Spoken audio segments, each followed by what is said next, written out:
আজরাইল ভাই যখন তখন আপনি আসতে পারেন, এর লেগে সব সময় আমি ওযু কইরা থাকি। আজকেও আমি ওযুর হালতে আছি।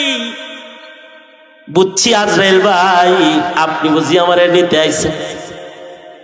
তাহলে আজরাইল ভাই শুনেন, এই যে আমার মাথার তরকারির বোঝাটা আমি নামাইলাম, এখনো আমার ওযু আছে আজরাইল ভাই। এই যে আমার কাঁধের গামছাটা, এটাই হলো আমার জায়নামাজ। ও আজরাইল ভাই, এই যে তরকারির বোঝা নামাইছি, এই যে গামছা বিছাইলাম, এই যে কেবলার মুখে আমি দাঁড়াইলাম, একটু অপেক্ষা করো ভাই, আমি এখন 2 রাকাত নামাজ পড়তে দাঁড়ায় যাব। যখন আমি সিজদায় পড়ে আমার রবকে ডাকতে থাকবো সুবহানা রাব্বিয়াল আলা আলা, আজরাইল ভাই রে, তখন তুমি আমার রূহটা কবজ কইরা লইয়া যাও। হাসি মুখে কথাটা বইলা গামছাটা যখন বিছাইবার লাগছে, কোন মানুষের হাল এরকম? রাস্তায় হাঁটে আর গাঞ্জা খায়, তার হাল এরকম। কোন মানুষের হাল এরকম? মদের আসরে যে পড়ে থাকে, তার হাল এরকম। কোন মানুষের হাল এরকম? সুদকে হালাল মনে করে খায়, তার হাল এরকম। কোন মানুষের হাল এরকম? ঘুষকে হালাল খাবার মনে করে খায়, তার মান আর তার মূল্য কি এরকম? না, তার দাম এরকম না।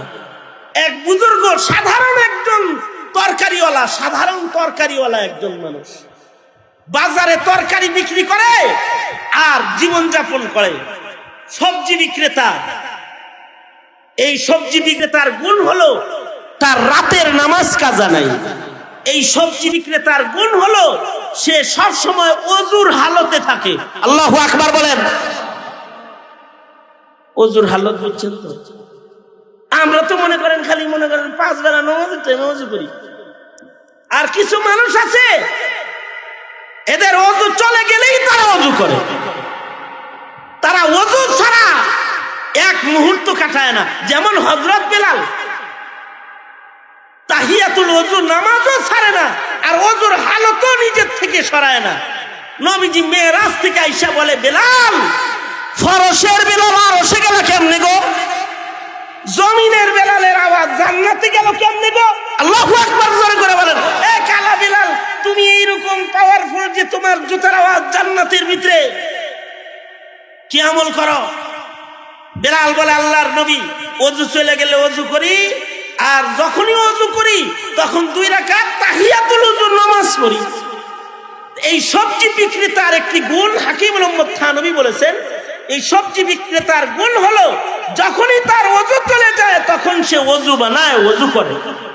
এটা তার সিফাত, এটা তার গুণ। 5 ওয়াক্ত নামাজ তাকবীরে উলার সাথে পড়ে, হালাল খানা খায়, হারাম থেকে নিজেরা বাঁচায়, অনেক গুণী গুণী।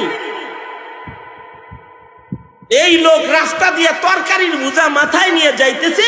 হাকিমুল উম্মত হযরত থানবী লিখেছেন যে সামনে আইসা এক লোক এমনে দাঁড়াইছে, সে যাইতেছে বাজারে, আর তার সামনে এমনে দাঁড়াইছে।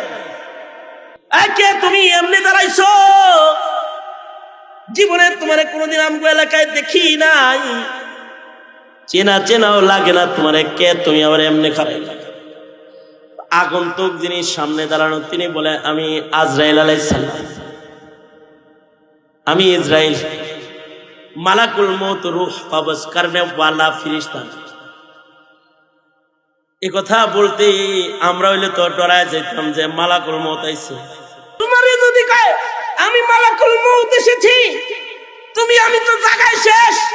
কিন্তু এই লোকের যখন বলেছে আমি মালাকুল মউত এসেছি, আমি ইসরাইল, আজরাইল আলাইহিস সালাম আইছি, এই কথা যখন বলছে, বলার সাথে সাথে এই লোকটা হাসিয়ে দিয়ে কয়, ও আজরাইল ভাই, কবে থেকে অপেক্ষা করতেছি, আপনি কবে আইবেন?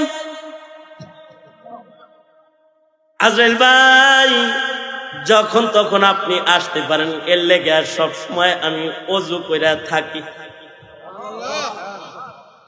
আজকেও আমি ওযুর হালতে আছি। বুঝছি আজরাইল ভাই আপনি বুঝি আমারে নিতে আইছেন। তাহলে আজরাইল ভাই শোনেন, এই যে আমার মাথার তরকারির বোঝাটা আমি নামাইলাম, এখনো আমার ওযু আছে আজরাইল ভাই। এই যে আমার কাঁধের গামছাটা, এটাই হলো আমার জায়নামাজ। কোন জায়গায় যদি নামাজের রক্ত হইয়া যায়, মসজিদ যদি দূরে রয়, এই মুসল্লা বিছায়া বা ওযু আমি আমার রবের কদমে দাঁড়ায় যাই। এখন বা ওযু আছি, কাঁধের গামছাটা এটা আমার জায়নামাজ।